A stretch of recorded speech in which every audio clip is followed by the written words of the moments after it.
ಇವತ್ತು ಒಂದು ನಿನ್ನೆ ಆದಂಥ ಕ್ಯಾಬಿನೆಟ್ ಸಚಿವ ಸ್ಥಾನದ ಒಳಗೆ ನಮ್ಮ ಎಚ್ ಕೆ ಪಾಟೀಲ್ ಸಾಹೇಬ್ರ ಹೆಸರು ಇರದೇ ಇರೋದ್ರಿಂದ ನಮಗೆ ಭಾಳ ನೋವಾಗಿದೆ. ನಮ್ಮ ಉತ್ತರ ಕರ್ನಾಟಕದ ಭಾಗಕ್ಕೆ ನೋವು ಉಂಟು ಮಾಡೈತಿ.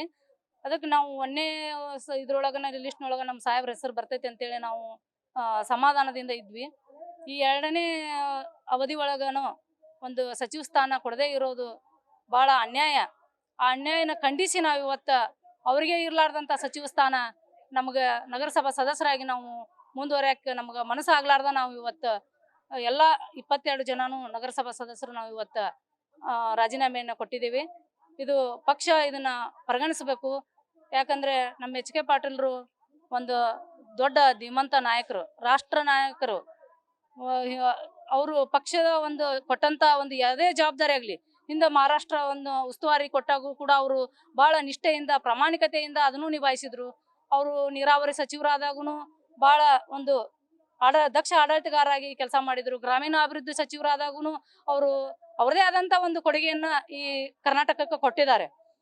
ಅವರ ಒಂದು ಕೊಡುಗೆಯನ್ನು ಗುರುತಿಸಿ ರಾಷ್ಟ್ರ ಮಟ್ಟದೊಳಗ ಪ್ರಧಾನಮಂತ್ರಿಗಳು ಅವರಿಗೆ ಶುದ್ಧ ನೀರಿನ ಘಟಕ ಮಾಡಿರೋದು, ಒಂದು ಸ್ವಚ್ಛತಾ ಕಾರ್ಯಕ್ರಮದಾಗಿರ್ ಅವರಿಗೆ ಒಂದು ಅವಾರ್ಡನ್ನು 3 ಬಾರಿ ಅವಾರ್ಡನ್ನು ಸತೆ ಕೊಟ್ಟಿದ್ದಾರೆ. ಅಂತ ಒಬ್ಬ ರಾಷ್ಟ್ರದ ಮಟ್ಟಕ್ಕೆ ಗುರುತಿಸ್ಕೊಂಡಂತ ನಾಯಕರನ್ನ ಇವತ್ತು ಕಡೆಗಣಿಸ್ತೀರಾ ಅಂದ್ರ ಮತ್ತೆ ನೀವು ಎಂತ ಒಂದು ಶಾಸಕರನ್ನ ನೀವು ನಿಮ್ಮ ಸಚಿವ ಇದ್ರೊಳಗ ಮಂತ್ರಿಮಂಡಲದೊಳಗೆ ನೀವು ತಗೊಂತೀರಿ ಅನ್ನೋದು ನಮ್ಮ ಒಂದು ಈ ಭಾಗದ ಎಲ್ಲ ನಮ್ಮ ಕಾಂಗ್ರೆಸ್ ನಮ್ಮ ನಾಯಕರದ್ದು ಎಲ್ಲರದು ಕಾರ್ಯಕರ್ತರದ ಒಂದು ಕೂಗು. ನೀವು ನಮ್ಮ ಭಾಗನ ಕಡೆಗಣಿಸಿರಿ ಅಂತ ನಾವು ಇವತ್ತು ಭಾಳ ನೋವಿನಿಂದ ನಾವು ಹೇಳಕತ್ತೀವಿ. ಮುಂದೆ ದಿನಮಾನಗಳಲ್ಲಿ ನೀವು ಇದೇ ಥರನ ನಮ್ಮ ಉತ್ತರ ಕರ್ನಾಟಕವನ್ನ ನೀವು ಕಡೆಗಣಿಸಿದ್ರೆ ನಾವು ಗದಗ ಜಿಲ್ಲೆಯಿಂದ ನಾವು ಎಲ್ಲ ನಮ್ಮ ಕಾಂಗ್ರೆಸ್ ಕಾರ್ಯಕರ್ತರು ನಾವು ಪಕ್ಷಕ್ಕಾಗಿ ನಾವು ಭಾಳ ಹೋರಾಟವನ್ನು ಮಾಡ್ತೀವಿ. ಮುಂಬರುವ 28ರ ಚುನಾವಣೆ ಒಳಗೆ ನಮ್ಮ ಪಕ್ಷಕ್ಕೆ ಇದೇ ಥರ ನೀವು ಮಾಡಿದ್ರೆ ಅಂದ್ರೆ ದೊಡ್ಡ ಹೊಡೆತ ಕುಂದಿರುತ್ತೆ.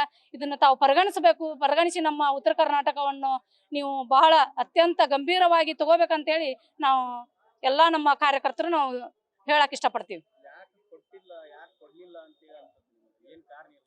ಕಾರಣ ಏನಂತ ಅವರೇ ಒಂದು ನಮ್ಮ ಹೈಕಮಾಂಡ್ನವರ ಹೇಳ್ಬೇಕು. ಯಾಕಂದ್ರ ನಮ್ಮ ಸಾಹೇಬರು ಮಾಡಿದಂತ ಕೆಲಸಗಳನ್ನ ನಾವು ಎಳೆಯಾಗಿ ಬಿಡಿಸಿ ಹೇಳಕತ್ತೀವಿ. ಅವರು ಒಂದು ಕಪ್ಪು ಚುಕ್ಕಿ ಇರಲಾರ್ದಂತ ಒಬ್ಬ ನಾಯಕ. ಅಂತವ್ರಿಗೆ ಇವತ್ತು ಕ್ಯಾಬಿನೆಟ್ನೊಳಗೆ ನೀವು ಸಚಿವ ಸ್ಥಾನ ತಗೊಂಡಿಲ್ಲ, ಯಾಕೆ ತಗೊಂಡಿಲ್ಲ ಅಂತ ನಾವೇ ಅವ್ರನ್ನ ಪ್ರಶ್ನೆ ಮಾಡಕತ್ತಿದೀವಿ. ಹೈಕಮಾಂಡ್ನವ್ರಿಗೆ ಆಗಿರ್ಬೋದು, KPCC ಅಧ್ಯಕ್ಷರಿಗೆ ಆಗಿರ್ಬೋದು, ರಾಹುಲ್ ಗಾಂಧೀಜಿ ಅವ್ರಿಗೆ ಆಗಿರ್ಬೋದು, ಎಲ್ಲರಿಗೂ ನಾವು ಮಲ್ಲಿಕಾರ್ಜುನ್ ಖರ್ಗೆ ಅವ್ರಿಗೆ ಆಗಿರ್ಬೋದು ನಾವು ಪ್ರಶ್ನೆಯನ್ನ ಮಾಡಕತ್ತಿದೀವಿ. ನಾವೆಲ್ಲ ನಮ್ಮ ಗದಗನ ಎಲ್ಲಾ ಕಾಂಗ್ರೆಸ್ ನಾಯಕರು ನಾವು ಪ್ರಶ್ನೆ ಮಾಡಕತ್ತೀವಿ. ಯಾಕೆ ನೀವು ನಮ್ಮ ಎಚ್ ಕೆ ಪಾಟೀಲ್ ಸಾಹೇಬ್ರ ನೀವು ತಗೊಂಡಿಲ್ಲ, ಅವರಲ್ಲಿರುವಂತ ಕುಂದ ಕೊರತೆ ಏನು ಅದನ್ನು ನೀವು ಹೇಳ್ಬೇಕಾಗಿದೆ. ನಾವು ಪ್ರಶ್ನೆ ಮಾಡಕತ್ತಿದೀವಿ, ಯಾಕೆ ನೀವು ತಗೊಂಡಿಲ್ಲ.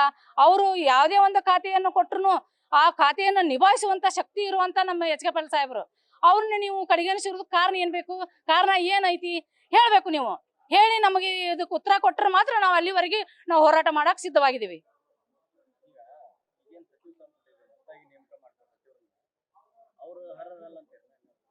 ಅರ್ಹ ಇರಬಹುದು, ನಾವು ಅದನ್ನ ಅರ್ಹ ಇಲ್ಲ ಅಂತ ನಾವು ಅದನ್ನ ಕೇಳಕತ್ತಿಲ್ಲ.